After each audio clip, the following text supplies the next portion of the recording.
Hey everyone, welcome back to another mining chamber video. In this video, I'm going to show you how to effectively use your main PC for mining. Whether you use your PC for gaming or a workstation, this video will be able to help you to generate some income with your PC instead of having it on idle. I will talk about all the things that you need to know, so whether this will harm your GPU or should you be doing this, how much money you will be making and all this good stuff. So now let's get into the video right after the intro.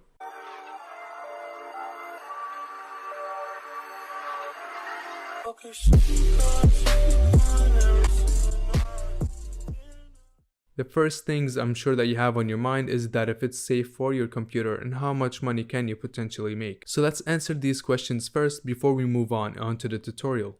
Cryptocurrency mining is safe for your computer. It will not damage it or hijack it with viruses. So you don't need to worry about your PC lighting on fire, because before you mine, I will show you how to undervolt your GPU, meaning that you will reduce the amount of power that your GPU uses, which leads to less amount of heat generated. You will notice a drastic difference between gaming and mining when it comes to heat. I will show you how to set the right settings for mining so later on you can switch between them easily when you want to stop mining.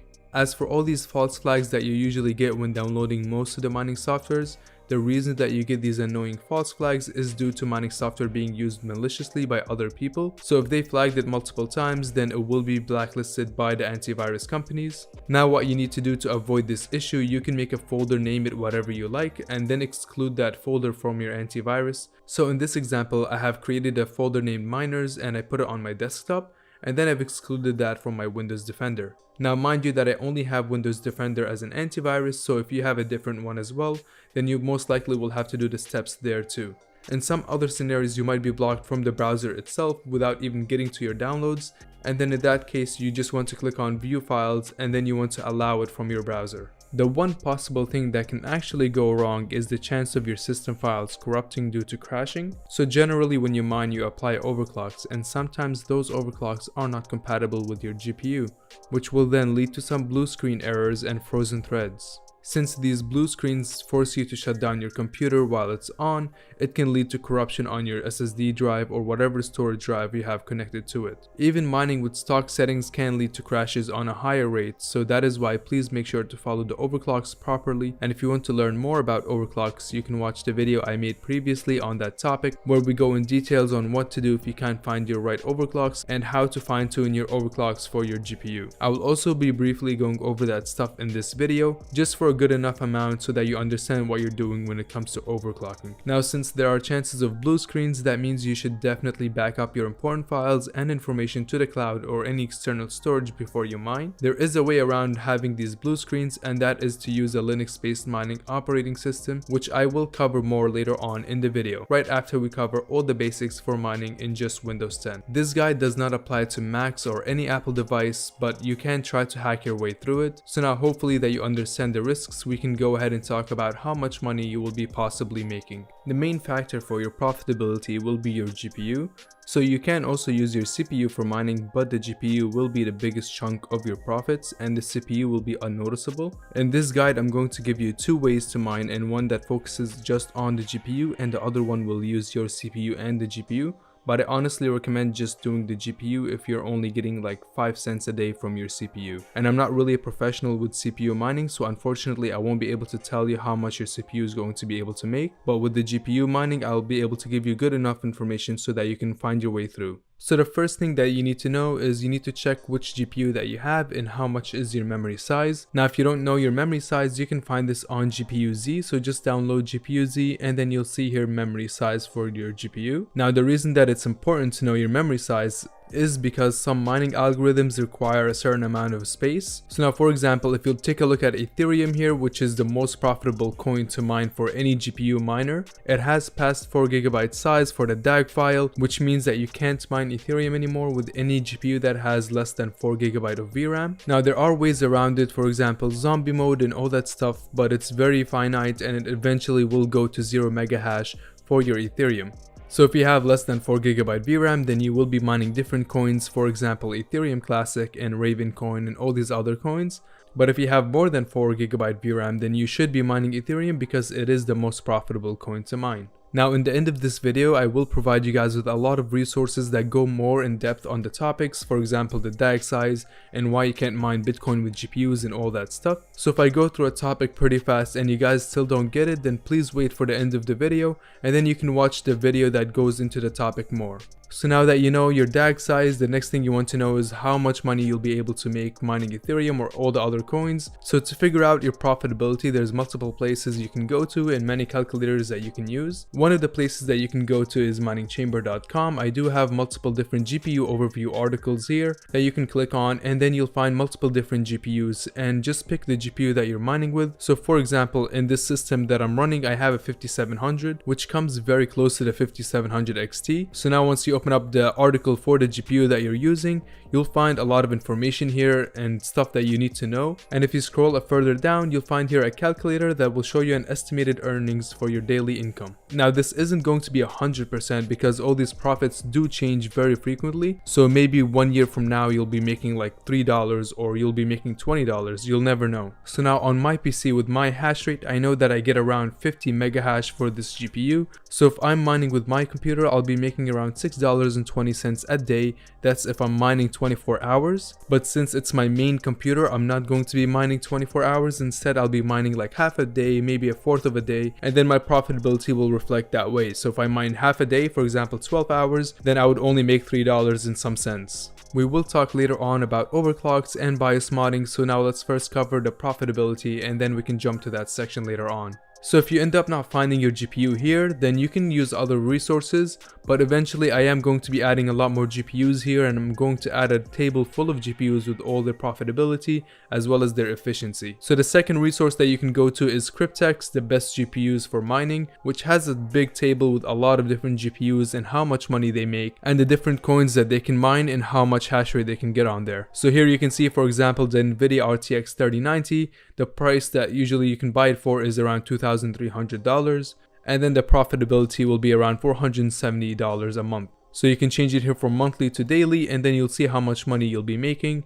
and then the payback is just in how many days you'll be able to pay off this card. And if you have a 4GB card, you can also find it in here. So just scroll down and then you'll find here the 4GB cards and how much money you're going to make with them. And then they're also here telling you to mine Ravencoin with it because it is the most profitable for the 4GB cards for now. And then there's also mining calculators, and these calculators will just take a number of GPUs. So for example, I would put here one RX 580, and then I can go ahead and do calculate with the electricity cost, and then it will give me the estimated revenue as well as the profits after the electricity costs. So this is another great tool that you guys can use, and then like that hopefully you'll figure out exactly how much money you're expected to make. Just please keep in mind that these numbers do change very frequently. They're not always the same, and there is a lot of factors that play into your profitability. The factors that impact your profitability is explained a lot in one of the resources that I will provide to you later on in the video.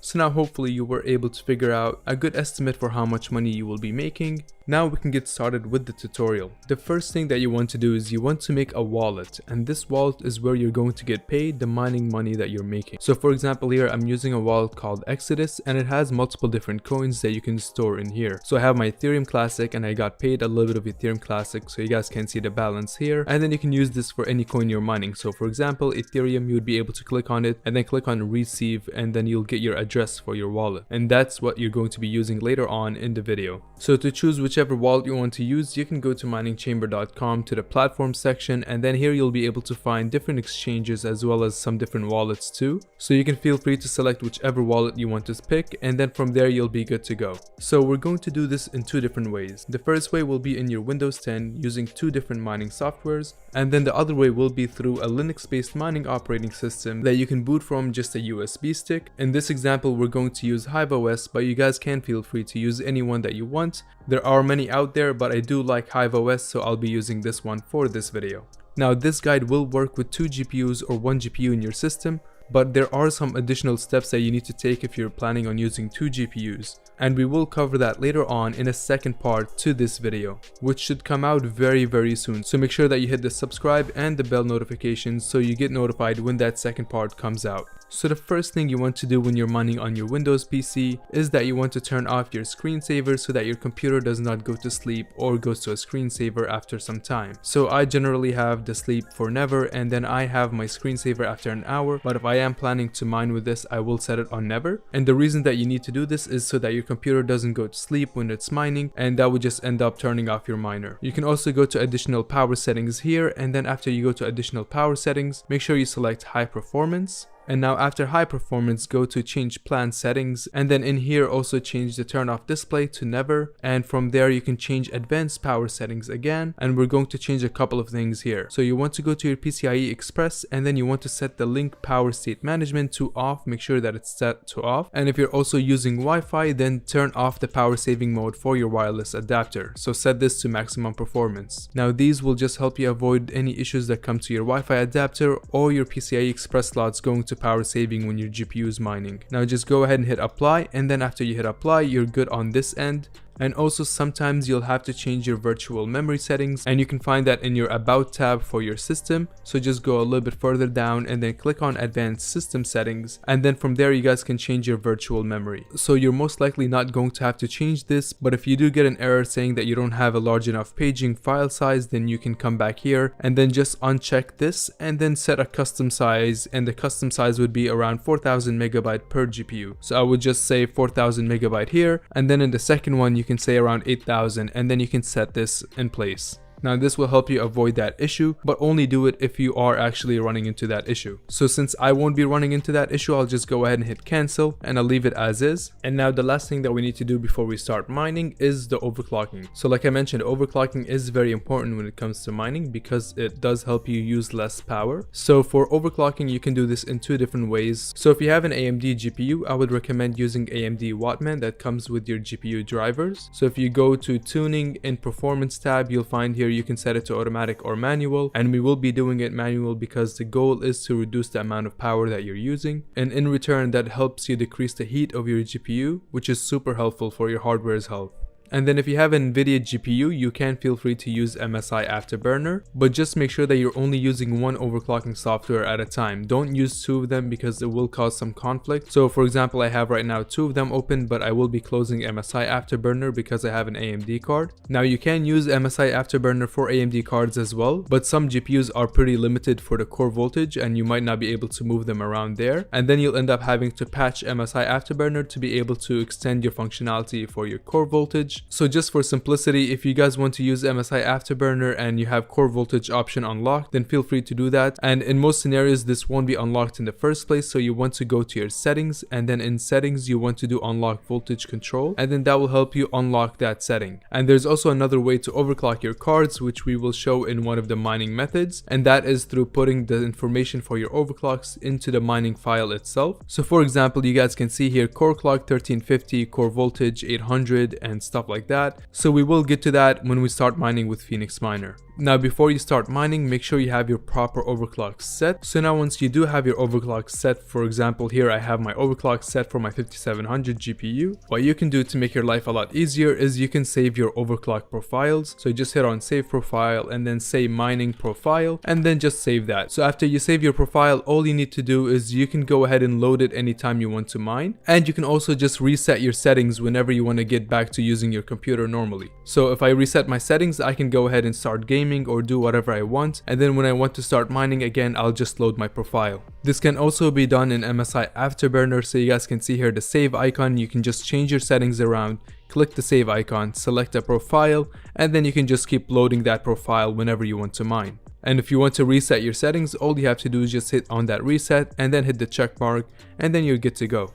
So now that you have your Windows all set up, you can go ahead and install the mining software. So like I mentioned, we are going to be using two different mining software. The first one will be Phoenixminer and the second one will be Kryptex. So mainly the difference between them is Phoenixminer is less fees, but it does look intimidating to set up, while Kryptex will potentially take more fees from you, but it is a super fast setup and it's super user friendly. They also have a lot of other perks for cashing out your money, which I will go over later on after I'm covering Kryptex. So you can watch both of the sections and choose whichever one you want to use. Both of them are completely fine options and you can use whichever one you like. So for Phoenixminer, I have a full video explaining how Phoenixminer works, so that's why I'm not going into details on Phoenixminer, but I will give you equivalents for it if you're planning on mining Ravencoin or if you're planning on mining other coins right after we set up Phoenixminer for mining Ethereum on this PC. So like I mentioned, this video will be in the descriptions below, and once you open up this video, and I highly recommend watching it if you never used Phoenixminer before, you can find the download link in the descriptions. So you'll find here the original Phoenix Bitcoin talk, and then you're also going to find the mega folder for Phoenixminer. So in the mega folder is usually where you will find the installation files. So as you guys can see here, there's multiple different versions of Phoenixminer, and it's always best to install the latest version. So there's Windows, there's Linux, and then there's the checksums, which I will talk about later on. So since we're on Windows, I will be installing the Phoenixminer 5.5c for Windows, and now I already have this installed on my system. So like I mentioned before, I have a miners folder, and then in this miners folder I have different miners installed. Currently I have the Phoenixminer 5.4b, but I will go ahead and install the new one as well. So to download, you can just double click on it or hit on download, and then like I mentioned guys, if your Windows Defender is blocking you in any way, make sure that you set the exclusion to your miners folder wherever you want to place it. So I have it on my desktop, so I would go to desktop, miners, and then I would save it right here. So now as you guys can see, it says dangerous, so Brave has blocked it. And now if you're getting this error, you just need to go to show all, and then in show all you want to say keep dangerous file, and don't worry, there is no viruses in it, it's just a false flag. So go ahead and do keep anyway, and then you should be set, and it will show it to you in the folder. So now I have Phoenixminer right here. I can just go ahead and extract all the files. Now in some scenarios you'll have to use WinRAR or 7-zip to extract, but for now you don't need to use it. And then I'm going to extract it in the same folder that I'm in, so miners and Phoenixminer, and then it will leave it right there for me. Now one thing I highly recommend doing before you run any open source miner like Phoenixminer is checking your checksums with that miner. So you can find the checksums for the Phoenixminer in the mega folder, and once you open this up, you will find different algorithms with different strings next to them. So here you have SHA-1, SHA-256, and SHA-512. So what all these are is just basically a fingerprint for the Phoenixminer 5.5c, Windows.zip, or Linux, or whichever version you want to install, and that will confirm for you that you have the authentic one and it doesn't have any tampering in the code. So this is just one of the ways that you can keep yourself safe from downloading the wrong files. And all you need to do to check the fingerprint of the folder is you can go ahead and open up a command prompt, and then once you open up a command prompt, you want to go to your miners folder where you have your miners installed, and you want to go to your zip folder. So just go ahead and right click on your Phoenixminer folder and then hit on properties, and then after you hit on properties, just copy the location of the folder. Now there's many ways you can do this, but this is just one of the simplest ways I can tell you to do it. And then you can just go back to your command prompt, and then you want to type in a command. The command is very simple, so all you have to do is type in cert util and then -hash file, and after -hash file you want to put in the path for your Phoenixminer. So the first thing you should do is you can go ahead and do a quotation mark, and then you can paste the path that you just copied. So after you paste the path, you'll see here it shows until miners, and then what I'm going to do is I'm going to finish it until the Phoenixminer zip folder. So I can just go ahead and type in Phoenix and then hit tab. It will automatically fill in, but I'm going to change a couple of things here. So it says 5.4b because I just tabbed it and it selected the first option. So I'm going to do 5.5c, and then I'm going to add at the end .zip to make sure it's the zip folder. Now like I said, usually you want to do this before you extract the zip folder. So now after you have your path for your zip folder for the miner in, you can go ahead and put in the algorithm, which in this case it will be SHA-256. You guys can do any of the other algorithms, it's completely fine. And then you can go ahead and hit enter. So now you guys can see here it gave you the fingerprint for the folder, and now you can just compare that with the other one on the website. So it ends with C2D, and then we can go back to the website, and then we can see here C2D, and then you can just compare the first 3 strings as well to make sure, and you'll be all set. So this is a simple step to do, which also provides you peace of mind knowing that you have the official miner downloaded. So now you guys can see I have here Phoenixminer 5.4b and Phoenixminer 5.5c, and like I mentioned, just use the latest version, don't worry about the 5.4b. Now if you open up the Phoenixminer folder, you'll see there's another folder within it. Honestly, I like to just drag this back to the miners folder,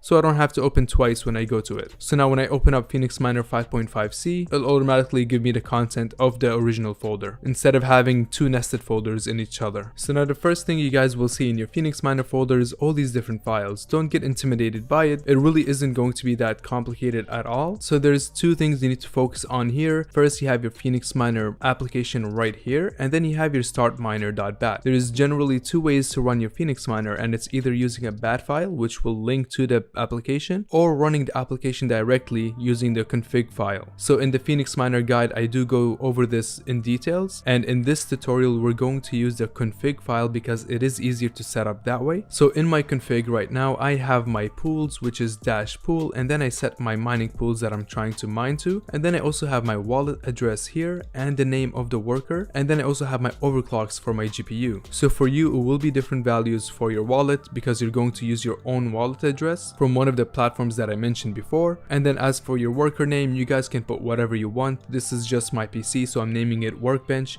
You guys can name it whatever you'd like. And then down here you have your overclock settings. So these are the overclocks for the GPU. And like I mentioned before, you guys can set them here, or you can use AMD Wattman or MSI Afterburner, whichever one you like more. And then finally you have the pools. So for the pools, I've recently did make a video on them going into details, and it's the video that I've posted before this one. So I highly recommend checking that out to understand which pool you're going to be using. But honestly, since you're going to be mining on your PC, I would just use a pool like Ethermine and just make sure that you connect to the right region. If you go to ethermine.org website and then hit on start mining, you guys will be able to see here different regions. So just make sure that you select the region that's closest to you and then just put that in your config file. So since I'm in Canada, I will be doing US1 for Ethermine, and then I'm also putting a secondary pool which is like a failover, so if this one fails then it would go to this one, and that is also another US1 Ethermine using the SSL. Now you guys can add additional arguments here, but this should be all you need for one GPU. Now later on, once we do cover 2 GPUs, I will show you guys more advanced arguments that you can use for 2 GPUs. So now that my config file is ready, I can go ahead and run my Phoenixminer, and if you're planning on putting overclocks in your config file, then make sure that you run this as an administrator, because if you don't run it as an administrator, it will cause some issues and your overclocks might not apply properly. So the first time you're trying to run it, you will see this right here, Windows protected your PC. Don't worry about this at all. Like I said, it's another false flag, so click on more info. And then for more info, you guys can hit run anyway. So the first time it will run, it will ask for some permissions. You can just go ahead and hit allow access, and now it will start mining for you. So usually with Phoenixminer, it does take some time to auto tune, so make sure to stay patient with it until it finishes auto tuning, and then you'll have your maximum hash rate showing on the screen. But just please remember to use the proper overclocks for mining. If you don't use proper overclocks, you will be overheating your card way too much. And if it does ever crash on you, just tune your overclock slightly. And if you guys are still confused about that, make sure to view the video about overclocking and BIOS modding, which I will leave in the descriptions below. So since I'm currently recording my screen, you guys can see here my hash rate did drop from 50 to 46 to 45, and that is because my GPU is being used and it's recording the screen as well as displaying on 2 different monitors. So don't be alarmed if your hash rate is lower than usual. Now once you start mining, don't expect to get income in your wallet right away. It does take some time until you reach the minimum payment for your pool, which you can find information on for how do mining pools actually work. And for as how to cash out your cryptocurrency, I will provide you guys a video later on that you can use to cash out your cryptocurrency. Now we can talk about the second software that we're going to use for mining on Windows 10, and that will be Kryptex. Kryptex is a pretty straightforward software that you install and you can run right away. It also supports CPU mining as well as GPU mining, which is really nice. So now to use Kryptex, all you need to do is create an account. I will leave a link in the descriptions below so you can make an account with Kryptex, so you guys can feel free to use it to support the channel. And then after you make your account, just download Kryptex, and then it will look something like this when it installs. So you'll have your Kryptex application, and then you can just simply run this application. Now before I run my Kryptex application, I'm just going to apply my overclocks. So I'll just go to Radeon settings, load profile, and then apply my mining profile. So now all my mining overclocks are set in place, and then I can go ahead and double click on Kryptex to run the application. So once your Kryptex finish installing, you will see something like this. Although you can see that I have a balance here because I did use Kryptex to mine for a while, but you will just have zeros in here, and then you'll also be able to see your estimated profits per month. So you do need to give it some time until it fully kicks in, and then after it fully kicks in, you'll be able to see exactly how much money you're expected to make. Now I honestly don't like this simple view here, so what you can do is you can click on settings, and then you can do pro mode. In pro mode, you can see so much more information, so it will show you exactly what you're using, and it's showing you what's currently mining. So the best thing about Kryptex is it does benchmark your GPU and CPU, and then it selects the most profitable for them. So right now you guys can see that my CPU is mining and it's making around $6.60 per month. And now we can see that the GPU is starting to kick in. So just the CPU itself, it doesn't make that much. That's why I wouldn't stress the CPU for only $6 to $7 a month. But for your GPU, you can definitely make a good amount of money. So you just want to give it some time until it averages out for the hash rate. And now what you can also do for this is you can click on settings, and then you can go down here and show miner windows. And what that does is it will show you exactly what's going on. So here you have Miner and it's mining Ethereum. And then on the right side you have XMR rig, which is mining Monero with your CPU. Now that doesn't mean you're getting paid in Ethereum and Monero. Instead, you're going to get paid just with Bitcoin. So it's very similar to NiceHash in that sense that you're getting paid with one currency, but we will go more over that topic of getting paid in Kryptex in a little bit. So now let's just let it run for a little bit until it averages out for the hash rate, and then you guys can see the expected profitability per month for my PC. So now after it finished averaging out, you guys can see here with 46 mega hash, I'm going to be making around $200 a month with this PC. And like I mentioned before, so it depends on how long you decide to mine for. This is calculating if you're mining 24/7. So if you mine half a day, you'll make $100 a month and it's super easy to set up. So there's also some additional settings for Kryptex. You can have it run with your Windows, and I would recommend turning that off. So you only turn it on whenever you want to turn it on. And then you can select here different miners, different algorithms, and all that good stuff. So now what to do once you make a balance on Kryptex, you can go to available for withdrawal here, and then you'll just be required to sign in into your account. And then you guys can see here they have multiple different methods to get paid out. So they have getting paid out in cryptocurrency, either Bitcoin or Ethereum, and then you can also get paid out in US dollars through Visa or MasterCard, which is really awesome. So it's many different ways that you can get paid out from Kryptex directly to your bank account. Now that wraps it up for softwares on Windows 10. You have Phoenixminer or Kryptex. You can also use T-Rex-Miner, Team-Red-Miner, and all these other options. They're very similar to Phoenixminer.